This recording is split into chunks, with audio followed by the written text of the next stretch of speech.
Speak on the show 2021, episode 28, counterattack, Afghan money grab, Ivermectin, voting rights, Lieutenant Michael Byrd in the Mind, Body, and Soul segment. Y'all ready? I hope I'm ready. Let's go ahead and get in this. Let's go.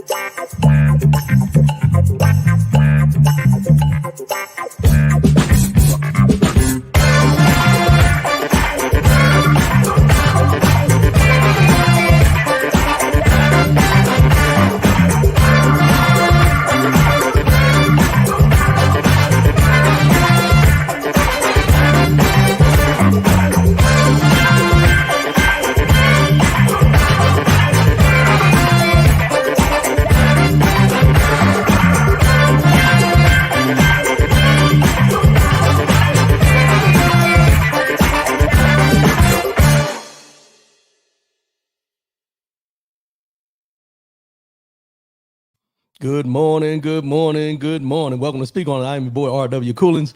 First and foremost, giving honor to the guy who allows me to come at you in this manner on a weekly basis. I got a little tongue-tied in the beginning there, y'all, but, bear with me. Let's get these formalities out the way. R.W. Coolins, that's all the social media platforms. You can go there, find me, search me. I'm all over. rwcoolins.com is the website. You can go there. The links are there also as well. So you can go there, follow the links, share, subscribe on YouTube. We're going to be changing over to YouTube only off of Facebook eventually. So right now we're broadcasting live on YouTube and Facebook this morning. And you can go back on Spreaker.com and Apple iTunes and download the show after the fact for all audio. So if you want to do that, go ahead and take care of that. 844-904-2665. That's 844-904-2665. No matter what the situation is, let your voice be heard. Say what you mean what you say. That's all I ask here on the Speak On the show is when you call in or you make a comment, say what you mean and mean what you say. Last week, we had a good conversation, but I went back and I listened to the show from last week. I got something I need to bring up because you've heard me say it on here and I don't know how I let it slip last week. I think I was so engrossed in the conversation and everything, but as I've always said on this show, I don't like the name calling. I don't like calling people out their name and everything. But last week we had I'm not going to call them out, but we had a caller that, or a watcher, a viewer who decided to make some comments and everything, which I like the feedback. Don't get me wrong. But he threw the word cracker into his verbiage of what he was referring to certain people. I don't agree with it. At last week, I didn't catch it at the time. I was just, when the comments come in, I just read them as they go across. I'm not trying to make an excuse for myself, but I'm just saying when the comments come in, I read them as you see them on the thing. I don't pre-screen them or whatever. But all I ask is if you do call in, you got something to say, let's try to leave the derogatory terms out. Because to me, using the word cracker is no different than somebody using the N-word. That's just me. Take it how you want to take it. Feel how you want to feel. But if you call in or you comment or leave a comment or something like that, when we bring it up, try to leave the derogatory terms out. Otherwise, I'm just going to fly past it. And you may have a great point, but if you got derogatory terms in there, it would never be expressed as the way you might want it to be. So also this week, it was a rough week, y'all. I'm not going to go into detail about things, but all I'm going to tell you is, there comes times where we have to step back and look at the big picture of life. There's things that go on in our lives. There are like wake-up calls. There are things that are like little alarm buttons or whatever you want to call them that happen to us, around us, maybe not specifically us, but someone we know or someone close to us and everything. And the biggest thing I say is do what you can do or do what you have to do. I'm trying to adjust my lights, y'all bear with me. Do what you have to do to get your affairs in order. Do what you have to do to get your health checked. Do what you have to do to be as healthy as possible. I know that's difficult for some folk, don't get me wrong, but do what you can to get yourself together and do what you got to do. All right. So not going to get into detail of that. I'm just saying. OT, good morning, bro. Appreciate the support. Good morning. Brian Hoodie, good morning, sir. Appreciate y'all support. Appreciate everybody tuning in. And let me take this minute because we're coming up on the anniversary, September I'm gonna have to look at what day the show is going to be. But September is our anniversary month. I think I started September 19th. I think it was, if I remember correctly. So we'll be getting into an anniversary show. Not sure what we're going to do this year. Try to do a little something different, but we'll get there when we get there. James Battle, good morning. Appreciate the support, my brother. Appreciate the support. But as I was saying, the conversations we're having, everything we're talking about, the main purpose is to give you the information and for impact, for us to be looking at ourselves differently, not to be pointing the fingers at us, but to look at the situations, look at how we're dealing with it, and then go from there. I mean, we can always sit here and continually talk about who's doing what and who's not doing nothing, but we always have to do the introspective look at ourselves, which is why I do the mind, body, and soul segment every week, to give you time to really look at the the quote that I'm using, and also use it and look at it in terms of how you can help improve yourself or what you can do to help yourself and others around you. Gary Burns, good morning, my brother. Good morning, my brother. Hope everything's good with you and the family. So let's go ahead and get into this. We got a lot going on, and I want to go ahead and touch on all this. Counterattack. So we talked about Afghanistan last week, 20 years later and everything. And I think I got my point across about how this is all being blamed on Biden, but it goes back further than that to 20 years. We have to keep all the presidents accountable for what part they played and so on and so forth, but we're not going to go with it. But this week, while they're trying to get all these people out of there, there was an attack at the airport where the people are lined up trying to get into the base and all these type of things. Well, it was 13 U.S. service members. Now, this is the latest I got. I don't know if there's been any more, but 13 U.S. service members were killed and at least 170 others outside of the Kabul International Airport in Afghanistan. And what we did in retaliation was we did a counterattack. U.S. military forces conducted an over-the-horizon counterterrorism operation against the ISIS-K. Against the ISIS-K planner. And this is the person they say that planned this attack at the gates. The unmanned airstrike occurred in Nangarhar province of Afghanistan. It's hard to get them words down, but it's in the province of Afghanistan where this planner was supposed to be. Joe Biden also said, "We will not forgive, we will not forget, we will hunt you down and make you pay," the president said in remarks from the White House on Thursday. ISIS in Khorasan, known as ISIS-K, has claimed that an ISIS militant carried out Thursday's suicide attack, but provided no evidence to support the claim. U.S. officials have said the group was likely behind the bombing. Now, we heard about this ISIS-K, and nobody really knew who they were, but obviously they're doing their thing. They're on the move, and when I say doing their thing, I'm not saying that in a positive way, but they're doing their thing. They're also a faction that's in Afghanistan that's trying to impose their will. This is the things we've been dealing with. I don't know all the info on the ISIS-K, but, also President Biden said we will respond with force and precision at our time, at the place we choose, in the moment of our choosing. Here's what you need to know. These ISIS terrorists will not win. So from what I'm understanding in my reading, you have the Taliban, you have ISIS-K, and you also have Al-Qaeda. So from what I remember, and if anybody knows, they can chime in, but from what I heard, Al-Qaeda is a part of this ISIS-K, but then you have the other Al-Qaeda that's on its own. So you got three different factions amongst other small factions fighting for possession of Afghanistan at this time. Biden and his team are now bracing for the possibility of another terrorist attack in the final days of the evacuation operation. Now, this evacuation is supposed to end on the 31st. By the 31st, everybody's supposed to be out that they got. And the threat is still out there. Currently, the U.S. has evacuated and facilitated the evacuation of approximately 109,200 people since August 14th. And that's according to the White House. About 4,200 people were evacuated from Kabul from 3 a.m. to 3 p.m. on Friday, according to the White House. The evacuations were carried out by 12 U.S. military flights. They carried approximately 2,100 evacuees and 29 coalition flights that also evacuated about 2,100 people.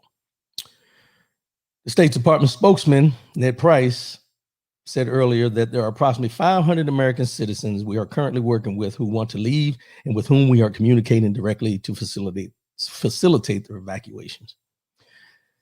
This counterattack supposedly took out the planner, but we all know how these counterattack work. They hit us, we hit them back, then there's something else that comes behind that. So nothing has happened on this soil since 9/11. 20 years ago. And we're coming up on the anniversary. I don't know why they call it the anniversary of 9/11. But we all need to be mindful, diligent in our travels and what's going on around us, because you never know what's going on. You never know what people's mindsets are going to be. But I caveat that, and this is not to take away from what's going on in Afghanistan, but I counter that with the fact that I've seen people posting, I've seen people talking, I've seen people with their, they're disheartened with Joe Biden right now during this time because of this counterattack, and he did the counterattack because of what happened the other day with the Marines that got killed and the 170 other people or whatever the toll was in Afghanistan. Understood, and we never like to see death. We never like to see that. But I would argue the fact that, these people who are up in arms about what's going on in Afghanistan and what happened to our troops are the same people who tend to overlook or try to suppress what happened on January 6th right here on the soil. Now, I don't, as I always say, I don't like to do the comparisons, but it's something that needs to be identified and needs to be addressed. Because I'm sorry if anyone gets offended by this, but you can't continue to be in an uproar about what happens overseas when our troops are involved, the troops that you say you care about, that you only care about in certain instances. But then at the same time, what happened on January 6th at the Capitol that was brought upon us by a sitting president at the time, you're silent. You have no comment.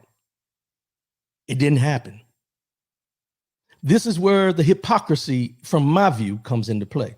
You can't continue to act like you're concerned about certain things and then totally overlook other things.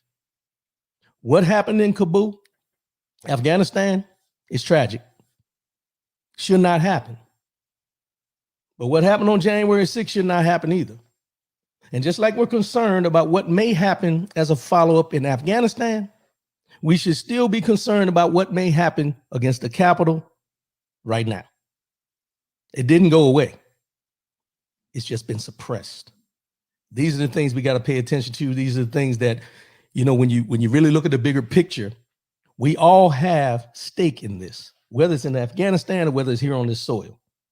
But it amazes me how people can be more concerned and more upset about what's happening in Afghanistan, but not what happened on January 6th at the Capitol. And we're going to get into that a little bit later about some details that I found out. But prayers going out to all the military members' families and all the people in Afghanistan who were affected by this bombing, the suicide bomb at the gate. Prayers to all the troops and the people still trying to escape from Afghanistan. But we also need to keep in prayer our country and what can happen right here, right now, with what we've seen as a trial run, in my opinion, on January 6th. Faye Jackson, good morning, my brother. Appreciate the support. Appreciate the support.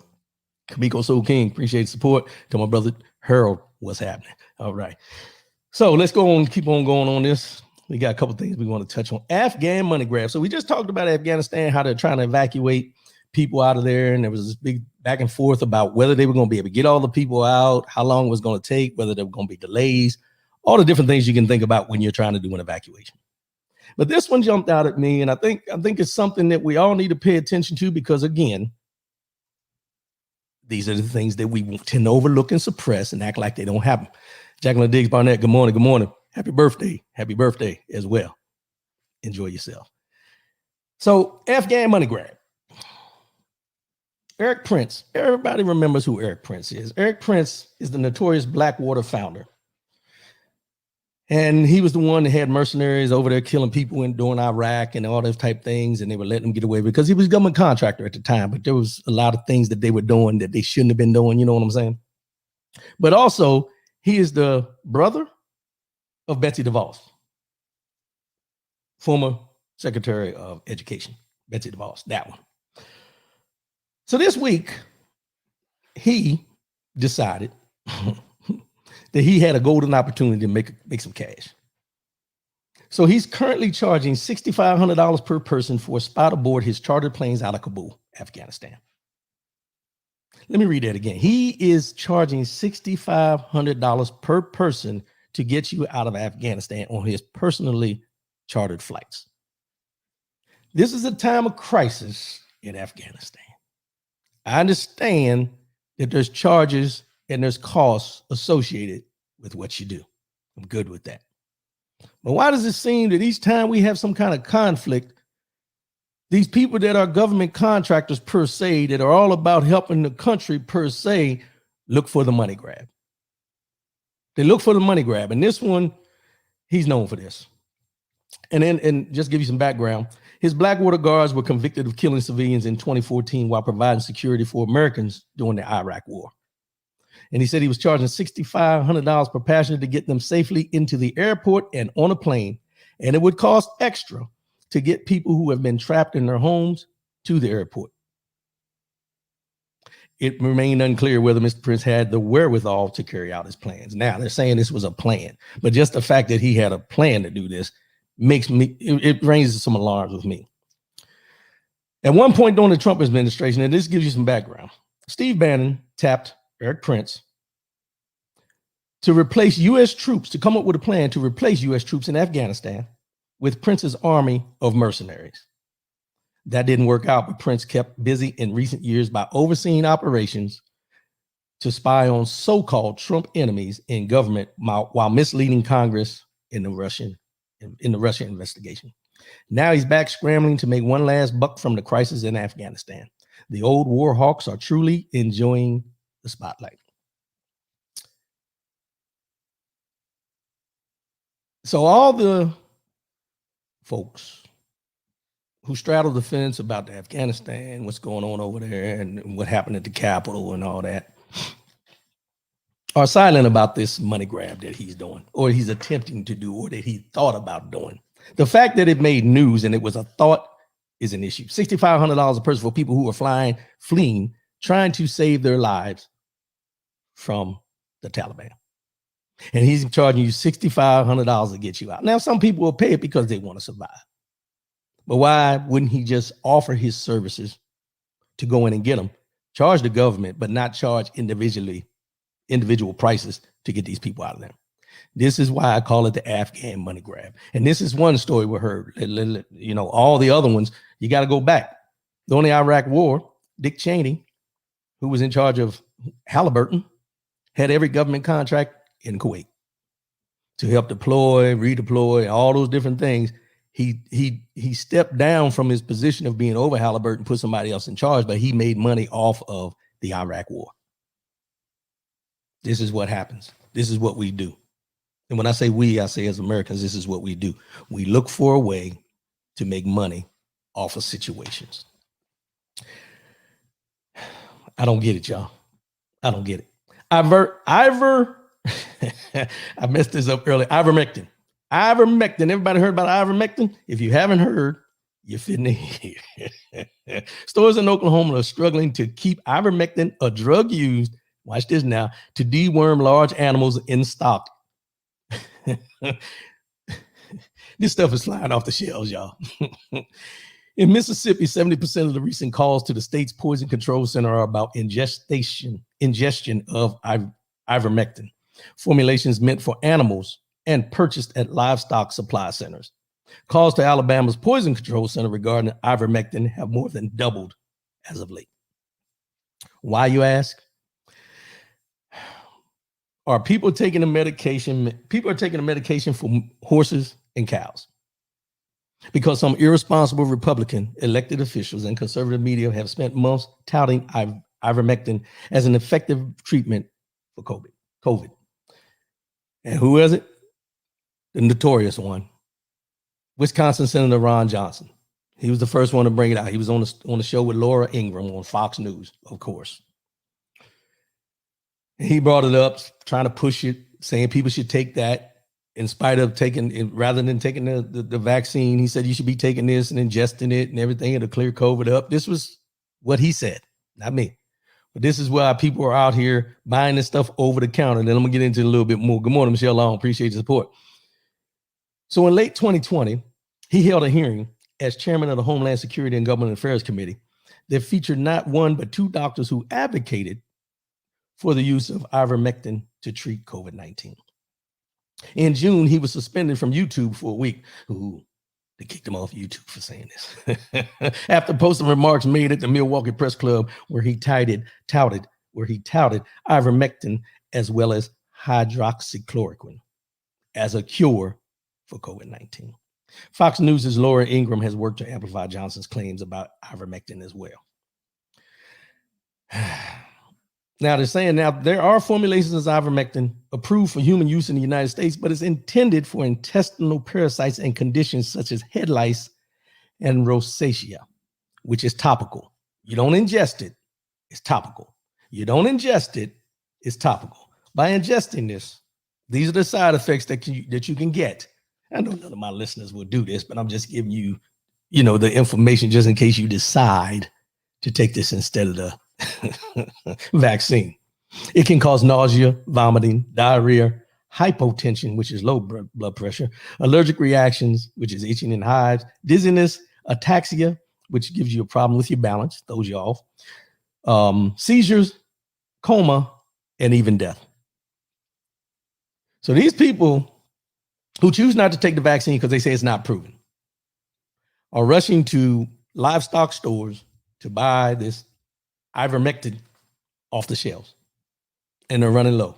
They're running out. Horses and cows ain't going to be able to get the medicine they need to clear the parasites out their system.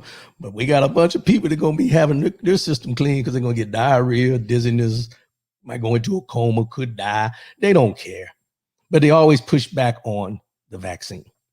As we mentioned last week with the numbers I read, the vaccine this, the vaccine that. But you're taking over-the-counter medication that's for animals, that's specifically for animals to try to fight COVID. And you're okay with that. Another significant problem is that many of the people who are getting their hands on ivermectin currently aren't even getting the version made for humans.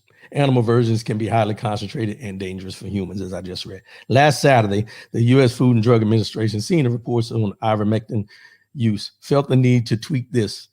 This is what they tweeted. It's coming from the US FDA, United States Food and Drug Administration. They tweeted this now.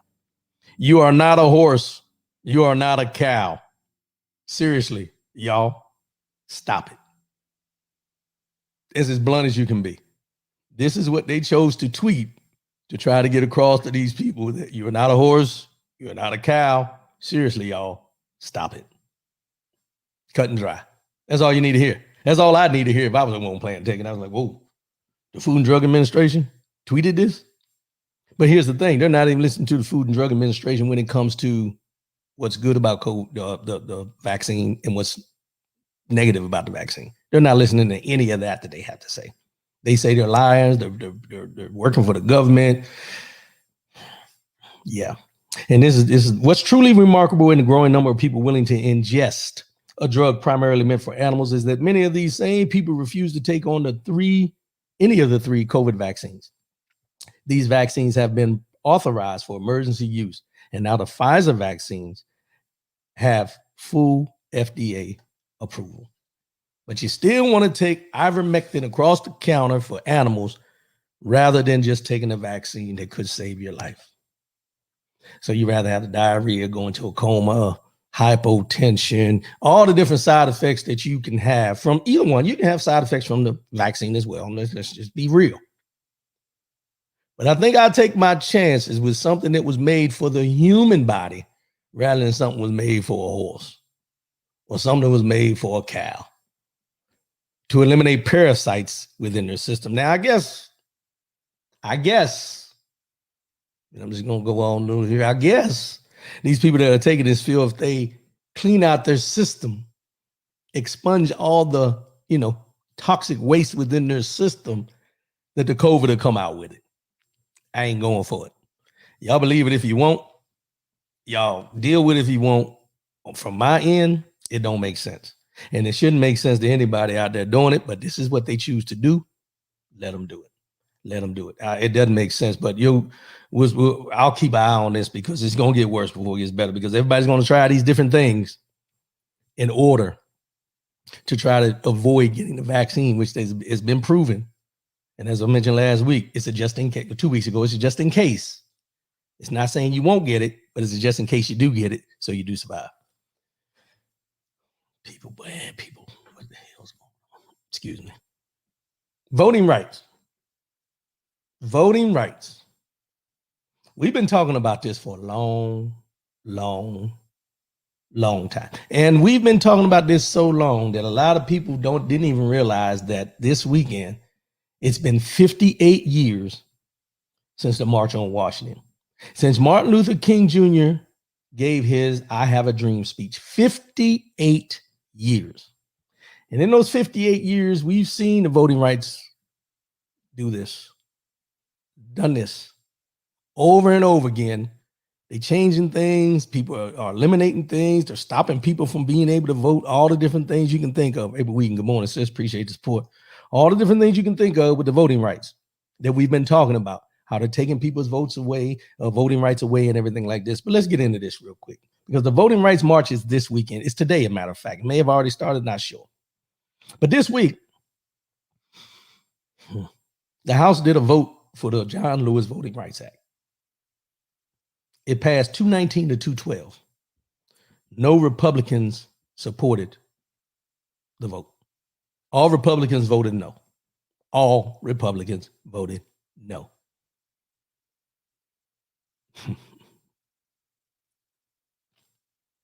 I pause because I think it's something you really need to take in. All Republicans voted no. Now, I don't care if you're a Democrat. I don't care if you're a Republican. I don't care what side of the aisle you choose to sit on. Let's eliminate that out of the equation. But what are we talking about when we're talking about voting rights? I hear people get caught up in this, and I'm going to just bear with me for a minute. I hear people get caught up in this thing about showing IDs at the polls. It's bigger than that. This voting rights bill that they're trying to put into place is to prevent the things that they're doing outside of just the simple ID card, as most people like to hinge it on. You hear people argue that this last election, there were so many people that sent in extra ballots, or the mail-in ballots shouldn't have been sent in, and more people voted than what was in the population of the United States of America, and so on and so forth. But you only hear this from one side. It's either the side of the Republican side, or it's the side of Donald Trump supporters at the time, which they probably still are. But the only time you hear anything about voting rights being changed is when the votes don't go in the direction of a certain party. When we as a people decide we're going to get off, when we're going to go out, I'm not going to say get off. When we decide to go out and vote in masses, that's when you see the dichotomy change as far as changing the way we vote, changing how we vote, changing the system of the voting. It only happens when we let our voices be heard, not as individuals, but as contingents. As a contingent, when we decide we're going to go out here and do our thing and go out here and vote, understand something. We go out in mass when we decide to, and then we let it drip off after a while. But all these things change only after a certain point. Steve, don't you need an ID card to get welfare? Yes, you do. And you need an ID card to vote as well. This misperception that people are showing up to the polls without an ID card is false. It's false. There has been no large contingent of people showing up at the polls without an ID card. There's some type of identification you have that shows that you can vote. You have a voter registration card that you take. And this thing, and we can get into this over and over again, but let's get back to the history of the voting rights. 58 years ago, the March on Washington was about the voting rights. 58 years ago. And we're still dealing with that today in 2021. 1963, 2021. 58 years, and we're still talking about voting rights being equal and fair. Good morning, Melvin Jackson. Appreciate the support.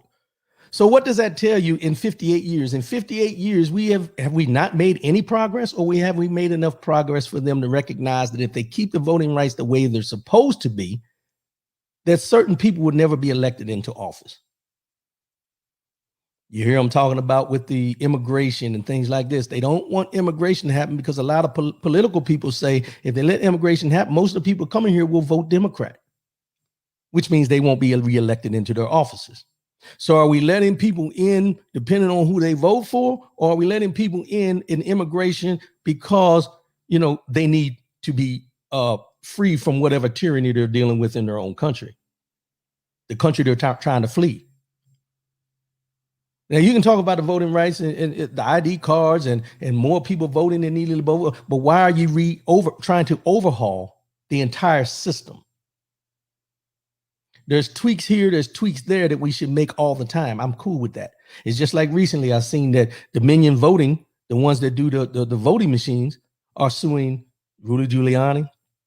I can't remember her name, but they called, you know, the one that said release the Kraken and less more or whatever. These people that went against the Dominion Voting and talked about the voting machines were corrupt are suing these lawyers. And the judge came out and said, not only is he going to allow them to sue them, but he wants them to be disbarred from ever practicing law again, because he even stated in his retort to what they wanted to do, he said that what they were doing had nothing to do with the voting machines.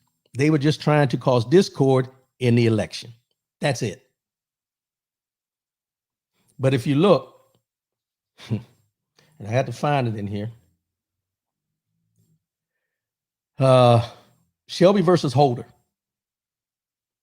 This is out of Shelby County, Alabama. When they filed a lawsuit in Washington, D.C., the Supreme Court ruled that requiring states to seek approval from the Department of Justice prior to changing voting procedures was unconstitutional.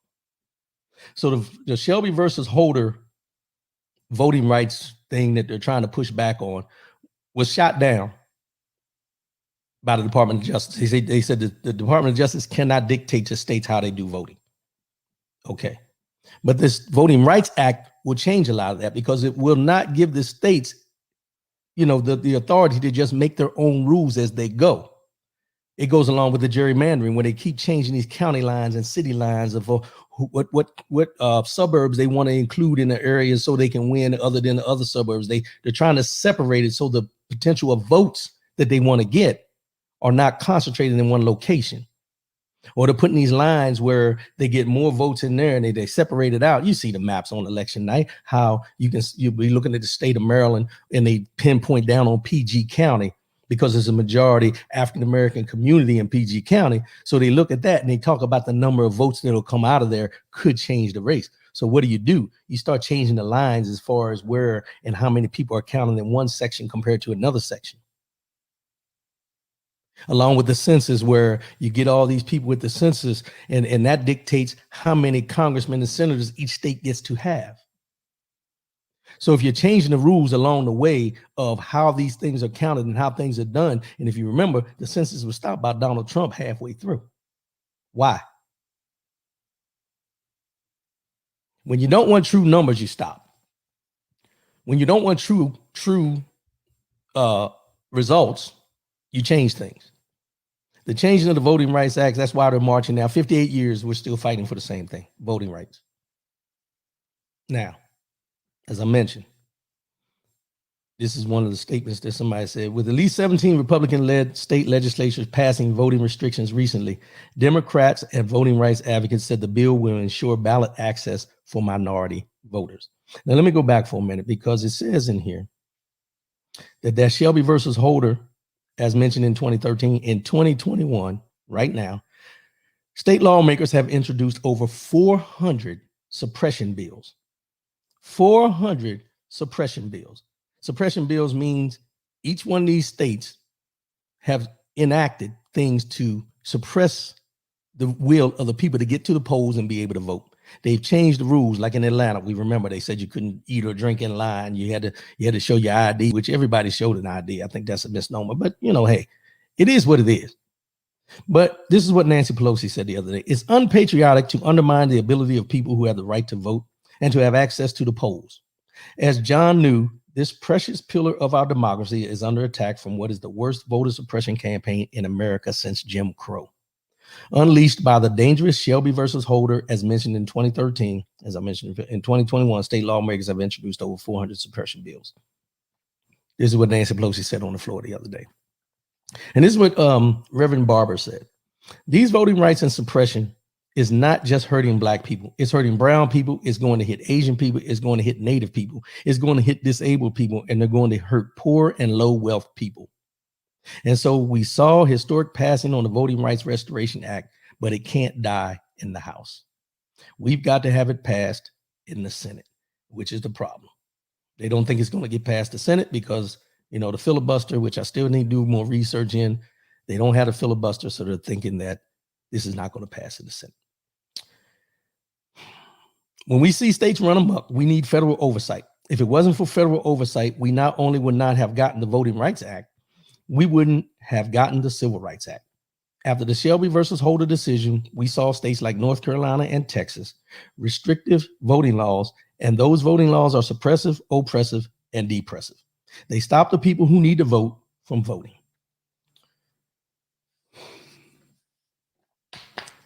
I've said this many times. I said it leading up to the last election, and I'm going to keep on saying it. We've got to get out and do our due diligence. We need to pay attention to the people who are suppressing, who are acting to suppress votes of the people who are able to vote. One way or another. I mean, I still have a problem with the fact that if you're convicted of a crime that you're unable to vote. I have a problem with that because if you served your time for a crime you've committed, why should your voting rights be taken away? You're still a citizen in this United States of America. If you've done a crime, you served your time, and you've been released, what is the harm with you being able to vote? Why do they take your vote away because you served your time for a crime? Seems like double jeopardy to me. I don't know. But I think it causes, if you think about it, when people serve their time and they get out of jail, there are so many things that they're unable to do because of the crime they may have committed. Now, I get it. Some people think, okay, you committed the crime, but what is prison and what is the, as we call it prison, but what were correction facilities designed to do when they were first designed? To rehabilitate the action that got you there. We don't do that anymore. And the thing is, even though they put you in there, they're not rehabilitating you. Once you get out, there's no means for you to be able to become an upstanding citizen in the United States of America because so many doors are closed to you because of what you did in your past. One of the main ones is voting. Voting is one of the biggest things that you can do to let your voice be heard. And we're taking that away. You do a resume as a convicted felon or you've served your time, most people won't hire you. But we're all about taking care of the people, as we say, making sure people are taken care of in this United States of America. I get it. But if you're taking the voting rights away, which is one of the main things of a freedom to vote, think about the trickle-down effect of other things it's affecting. James Battle is a double jeopardy. Sure is. It sure is. Because I would say that if we all were judged by the mistakes we've made in our past and how they would impact our future, most of us wouldn't be sitting in the positions. Most of us wouldn't be living in the homes. Most of us wouldn't be enjoying life in the manner that we are. If we were held accountable for one bad choice that we may have made that has caused us for the rest of our lives to be vilified without opportunity whatsoever. Something as simple as a voting right. But this is the way the system has been set up. And let's get into something that I really want to talk about. I wanted to talk about the other things, but this is something that I really, really want to talk about. Lieutenant Michael Byrd. Lieutenant Michael Byrd. Everybody know who Lieutenant Michael Byrd is? If not, I'm fit to tell you. James Battle. In Texas, they will accept concealed gun ID, but not college ID. Boom, there it is. So they're accepting certain IDs, but certain IDs they don't accept. So if you're a gun carrier, they'll accept it. If you got a college ID, it might be forged, might be fake. Man, they'll be able to do this, but you're a college student. So they're taking your rights away before you even become, an adult in this world, and I'm not going to say an adult in this world, but you get out of college and you're expected to get a job and become an upstanding citizen, but you can't even vote because your college ID doesn't say that you're authorized in Texas. Yes, sir. Faye Jackson, appreciate you, bro. Lieutenant Michael Byrd. Lieutenant Michael Byrd, and I don't want to say he is the notorious one. I'm just going to say Lieutenant Michael Byrd is the Capitol Police officer. The Capitol Police officer that shot Ashley Babbitt on January 6th at the insurrection. Joe Kirk, appreciate you, bro. Lieutenant Michael Byrd did an interview this week. He came out on his own. Nobody coerced him to come out. He didn't have to come out. His name was floating around, people releasing his name, saying he was the one that shot Ashley Babbitt and everything like this. But he did an interview the other day. I didn't get a chance to look at the interview, but I will look at it after we get off here because I want to hear in depth. But I did pull up some things about what he said in his interview. And this is one of the main things he said. He said, I know that day I saved countless lives. I know that day I saved countless lives. I know members of Congress, as well as my fellow officers and staff, were in jeopardy and in serious danger, and that's my job. I tried to wait as long as I could. I hoped and prayed no one tried to enter through those doors, but their failure to comply, keyword, their failure to comply required me to take the appropriate action to save the lives of members of Congress and myself and my fellow officers. Let me stop right there for a minute, because that word comply jumped out at me when Lieutenant Michael Byrd said it as a black man, Capitol Police officer, who's being vilified for shooting a white female, and I'm gonna get into that in a minute. Who was part of the riot, whatever you want to call them, invading the Capitol. He said he waited and prayed that no one would come forward and comply with the orders that they were giving. Let's stop for a minute. How many times have we heard comply when we see officers shoot African-American men? He should have just complied. He should have complied. George Floyd should have complied. Breonna Taylor and her boyfriend should have complied. I can go down the list of all these situations where we hear these police officers and we hear this feedback from people who they should have complied. If they would have only complied, But he said he wishes that they would have complied. Ashley Babbitt got shot in the Capitol because she didn't comply, and not her, but all the people that were with her that tried to come through that door when he was giving orders and they were telling them to stand back, and they tried to come through that door, and she was a casualty of their non-compliance. But if you would have only complied, number one, comply. Number two, you shouldn't have been there. But Michael Byrd is getting the brunt of the abuse, not because he did his job. Let's clear that up. Not because he did his job, but because the political aspect of things want to make it something more than what it is. Because here's what I know to be true. If the Secret Service shoots somebody trying to get into the White House, they should have complied.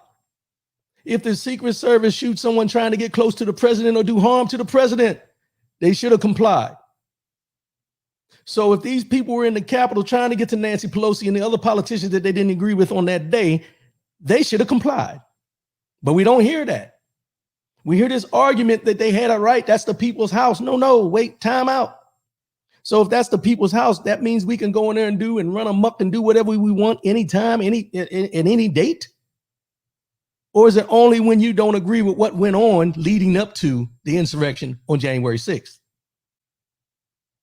That word comply that you always try to use is coming back to bite you in the ass. I said it. The word comply is coming back to bite you in the ass. And the other part of it is Blue Lives Matter. Yeah, Blue Lives Matter. As you remember me talking about when the police officers were up there testifying in front of the commission, the January 6th commission, and there was silence from all those Blue Lives Matter people. They were silent. Where are all those Blue Lives Matter people that supported, I can't remember the name, Chauvin? Where are all those Blue Lives people that were backing him up for what he did to George Floyd? Where are all those people at now? How come they're not backing Lieutenant Michael Byrd? And I don't want to say that because Michael Byrd doesn't fit the description of protection for the complexion for the protection. I don't want to say that. But it's obvious. It's obvious who they want to put and vilify as a symbol for what is not right, for what is right. But the word comply continues to come up. The Justice Department said in April that Byrd wouldn't be criminally charged in connection with Babbitt's death, and the U.S. Capitol Police said last week that he wouldn't face any internal discipline. He could still face civil litigation from Babbitt's family, which has threatened a lawsuit. Byrd said he followed his training and repeatedly yelled at the mob, telling them to stop their advance toward the House chamber. He said he was taking a tactical stance with his gun drawn while the mob approached. You're ultimately hoping that your commands will be complied with. Unfortunately, they were not. I just want the truth to be told. Now, this is where the problem comes in. Trump said Babbitt, a QAnon supporter and Air Force veteran, was an innocent, wonderful, incredible woman. Trump also falsely accused the officer of shooting Babbitt in the head. Trump also falsely accused the officer of shooting Babbitt in the head. Republican lawmakers also peddled misleading claims about the incident, claiming Byrd was lying in wait to kill Babbitt and executed her in cold blood. You see the narrative, right? You're picking up what I'm putting down, right? In an interview with NBC Nightly News, Byrd said Trump's comments were disheartening and denied that he acted out of political animus. He protected Trump during his presidency when he visited the Capitol. Let me read that again. The opinions of President Trump against Lieutenant Michael Byrd were very disheartening to him. But this is the same person that when Donald Trump, as president, visited the Capitol, he had to protect him. See how quick that switch flipped? I hope they understand I did my job. Byrd said of the Republicans who criticized him, there was imminent threat and danger to the members of Congress. I just want the truth to be told. Now, he said that twice. Now, I just want the truth to be told. Byrd's name has been floating around right-wing websites, and he said at the time, in the At Times Emotional interview Thursday, that he and his family have received death threats, including racist threats. They talked about killing me and cutting off my head.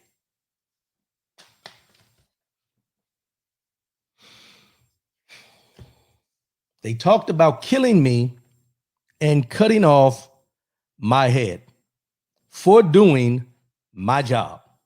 I added that. But he was doing his job and they want to kill him, cut off his head to make him what?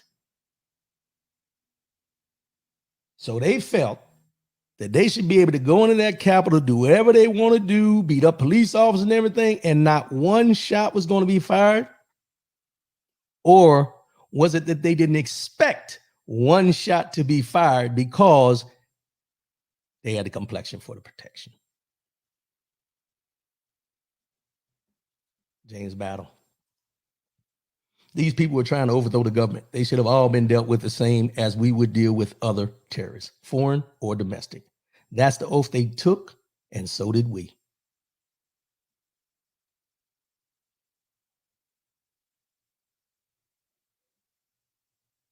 Thanks for that comment. Straight to the point. They tried to overthrow the government.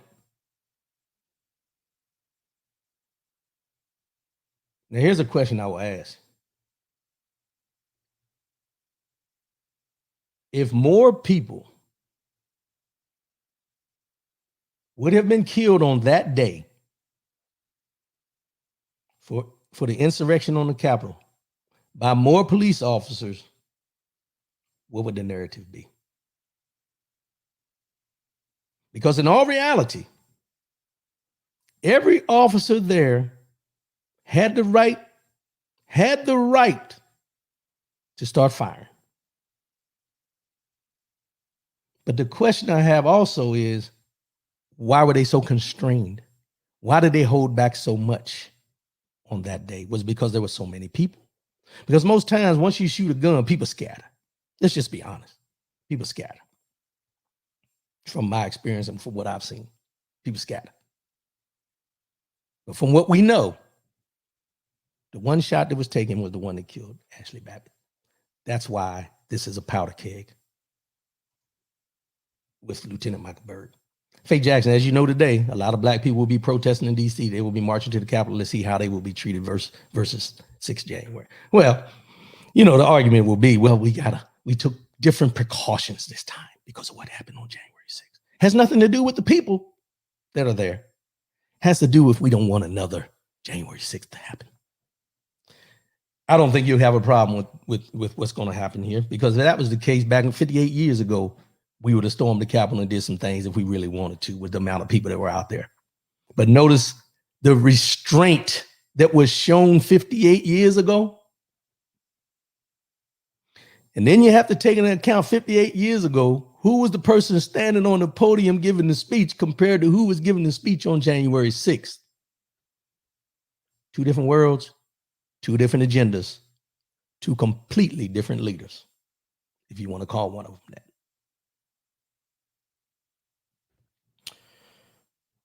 Right now, 624 people have been arrested and charged with crimes for the insurrection.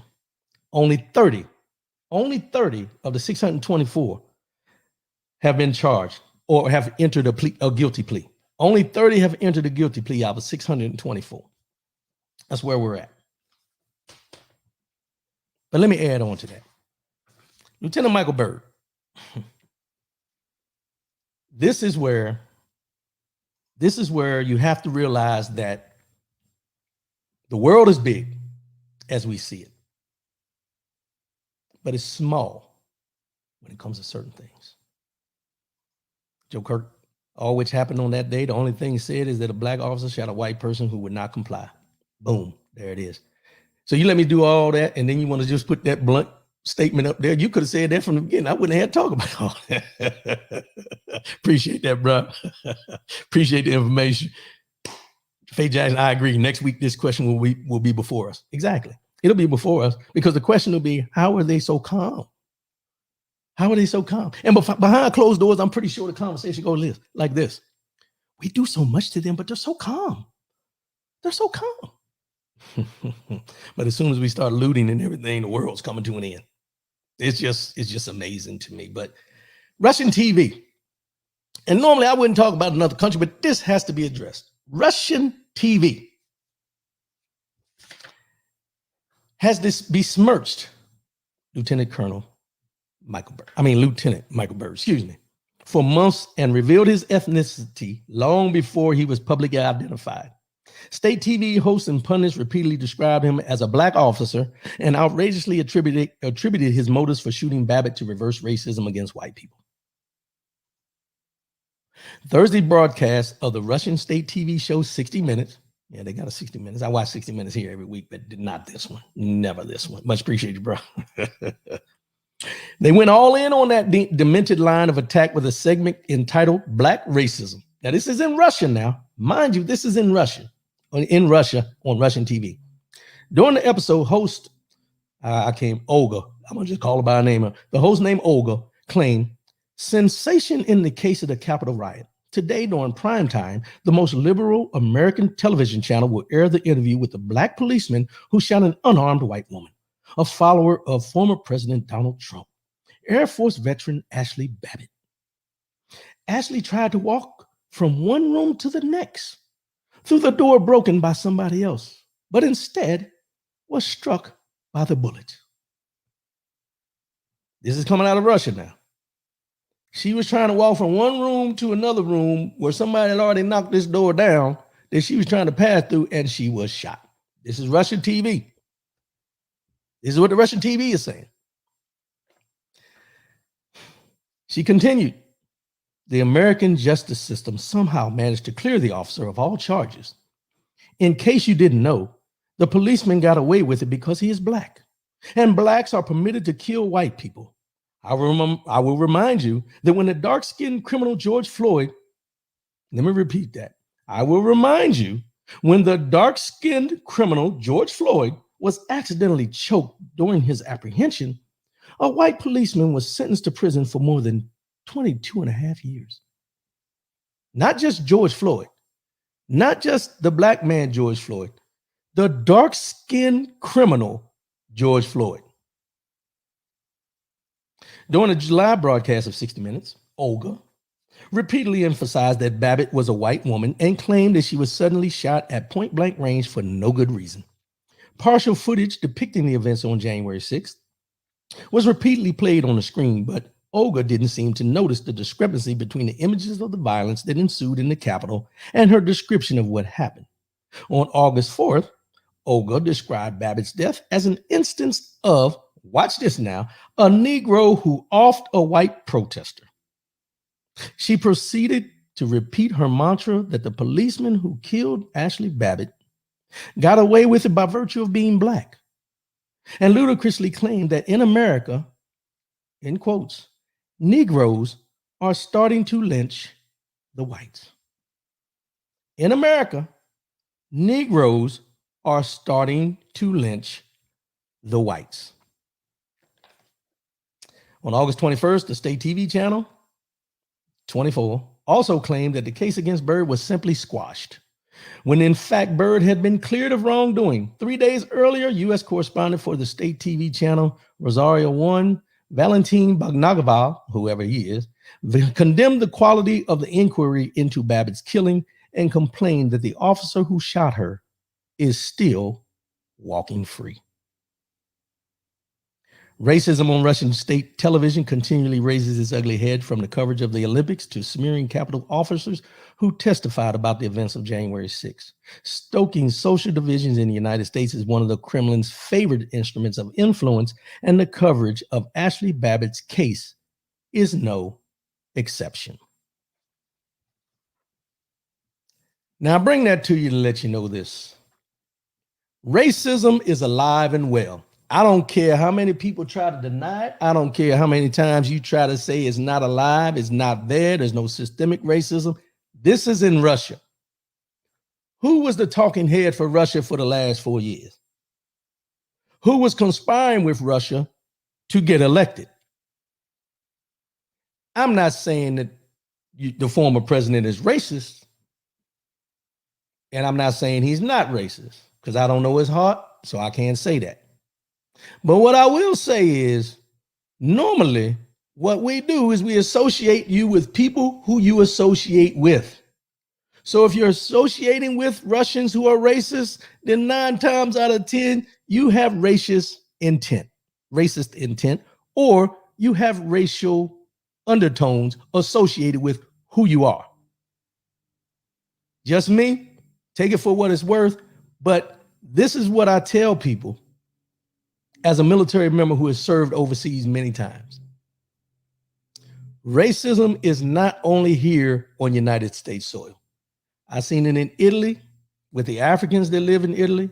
I've seen it in Korea with the people who may have been fathered by black military members who don't look full Korean or have a different melanin content. I've seen it in the Philippines with the difference in the Negritos who lived in the hills, who were the original Filipinos compared to the ones who were Spanish influenced. I've seen it everywhere I've been. So when people talk to me and try to tell me that racism is not real, that racism does not happen, trust and believe me, I'm not going to argue with you on a consistent basis, because I've seen it with my own eyes. I know. No matter where I've gone, no matter what I've done, I've seen it, I've lived it, I know. So I'm not going to talk about something I don't know.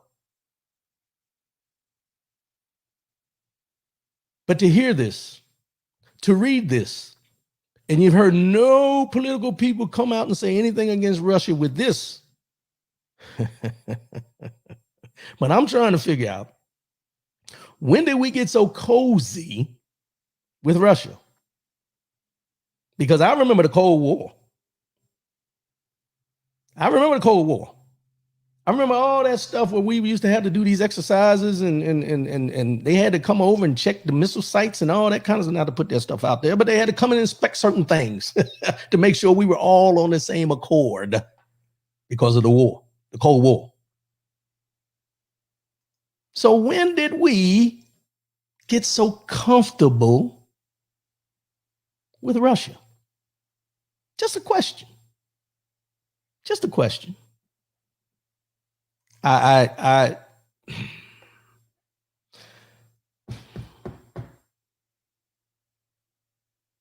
see these things.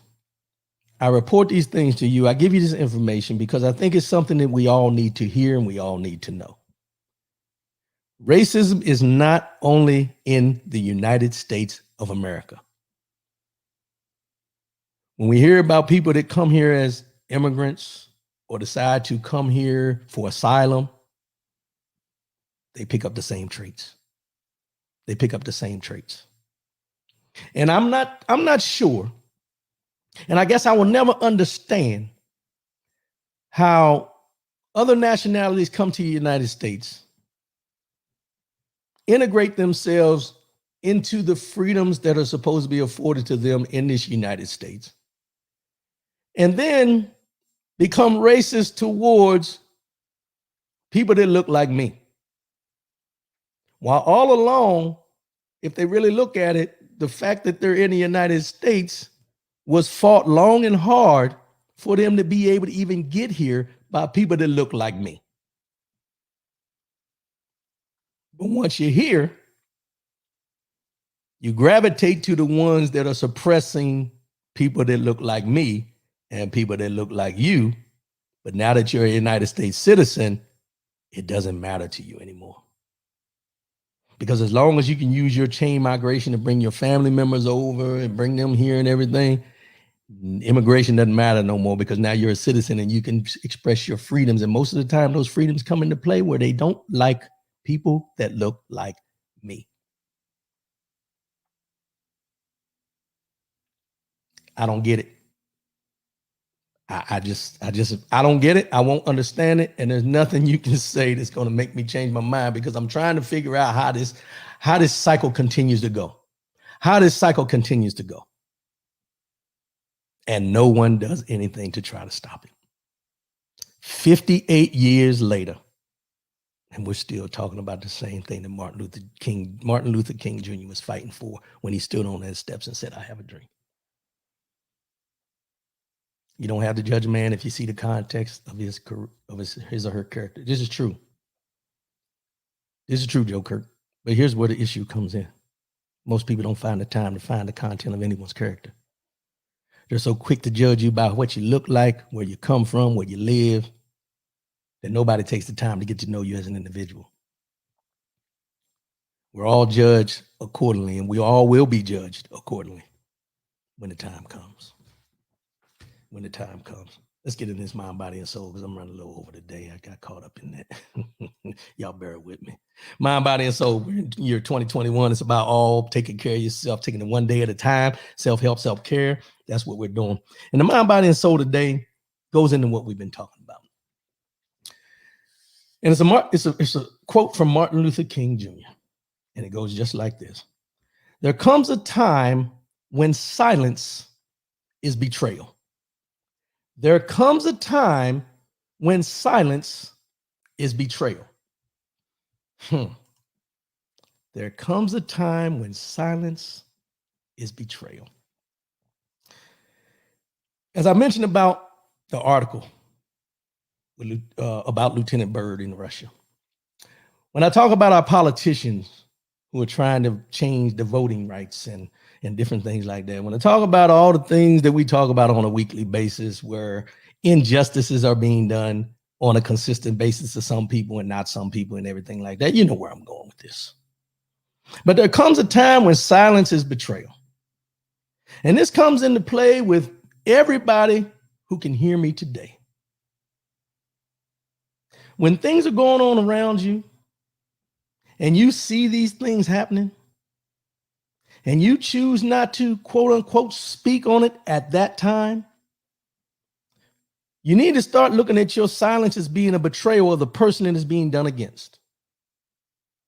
When you sit in silence and watch and listen to people being vilified, people being attacked, people being talked down to, people being, racism, all the different things you can think of that we see happen, and we choose not to speak because it's not directly affecting me, it's a sign of betrayal. No matter how you look at it, you can say, I don't want to get involved in that. No, your silence is betrayal. When we talk about racism, and I'll put it in this aspect right here. When we talk about racism, are we talking about people dealing with people differently or treating people differently? And you have those friends, whether they're white, whether they're black, whatever you want to call, whatever, we just talking about people at this time. And you see these things happening to people. When we talk about the Voting Rights Act, when we talk about, the insurrection on the Capitol, when we talk about all these different things that go on around us that have the certain undertones of being either black or white, those that are black that sit silent, and those that are white that sit silent, and those that of other descent that sit silent, you're betraying the people that you choose to not feel as though they matter. You can't tell me that the people that you consider your friends on a daily basis, that you sit down, you break bread with, you talk to at work, you know, all the different things you may interact with people, your neighbors or whoever.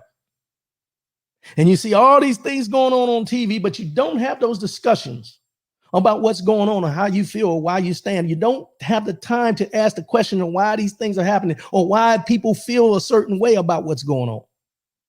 Your silence is betrayal. And the betrayal comes in because if you're not willing to speak about it, you don't care about it because it's not affecting you.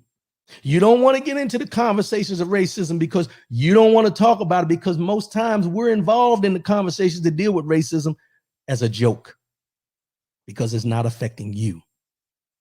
We don't deal with the fact of what's going on with immigration at the border and the things that are happening in Afghanistan. We don't talk about those things. We see the subplots of whatever. We see the highlights of things, but we don't talk about the undertones of what's going on about they don't need to bring all those people here. We got enough problems here. Your silence is betrayal. If you have a point to make about it, speak up. Because being silent about it just tells me that you're part of the problem. Now, I'm not saying that everything that is said needs something to be a response to. But if you truly care about the people you consider friends that don't look like you, don't come from where you come from, don't have the lifestyle that you may have, if you consider those people's friends, if you consider them to be friends, and you stay silent about the things that are going on with them, just like the evictions going on and the poverty that's going on and the welfare and the people not being able to get jobs, and you sit back and talk about these people need to get to work, government needs to stop handing them out money, and all these different opinions you may have. You have an opinion about the negative parts, but you never choose to use positivity to get to the root cause of this and speak on what you know to be true, that the systems that are in place and continue to be in place because the people that put them there and continue to hold them there have one agenda: the superiority complex. The longer you stay silent about this, and the longer we just go to the polls and vote Republican or Democrat, rather than voting our conscience and knowing that these people that we put in office are not always going to do right by us, your betrayal may be silent, but it speaks loudly. Let's go ahead and wrap this thing up. I appreciate everybody tuning in today. Appreciate y'all. 10 a.m. Eastern, 7 a.m. Pacific. Make sure you tune in, share. Also, go and subscribe to the YouTube page. We're going to be going strictly YouTube here coming up. Probably at first of the year is when we're going to go strictly YouTube. No more Facebook. We're going to pull away from there and just have one main place where you go into. I appreciate everybody tuning in. And look, you know, what we got going on in this United States of America right now, it may not be on this soil, but it affects us all over. When we talk about what's going on in Afghanistan, we get concerned when we see our military members get killed in a foreign country. But we don't get concerned when we hear racism spewed from another country. It's equal footing. is equal footing. You can't be upset when someone gets killed in a foreign country and not be upset when American citizens are being talked down about from another country. Land of the free, home of the brave. That's what we always hear. But if we're going to allow other countries to down talk what happened at this Capitol and plagiarize whatever's being said on certain news channels, and no one has a problem with it, you're part of the problem. You're part of the problem. Joe Kirk, nothing outside a person can defy them by going into them. Rather, it is what comes out of a person that defies them. It is not what goes into your body. True statement. True statement. I'll be back again next week. Everybody be safe out there. Take care of one another. And you know, let's try to live as one as much as possible. There's going to be people you don't agree with every day, but keep that word hate out of your vocabulary and get to the point where lead with love. You'd be surprised what you receive back. As I always say before I sign off, love yourself, love one another, keep your head up, and most definitely, keep your faith in God. I love y'all. I'll see y'all again next week. Holla at me. 10 a.m. Eastern, 7 a.m. Pacific. Peace.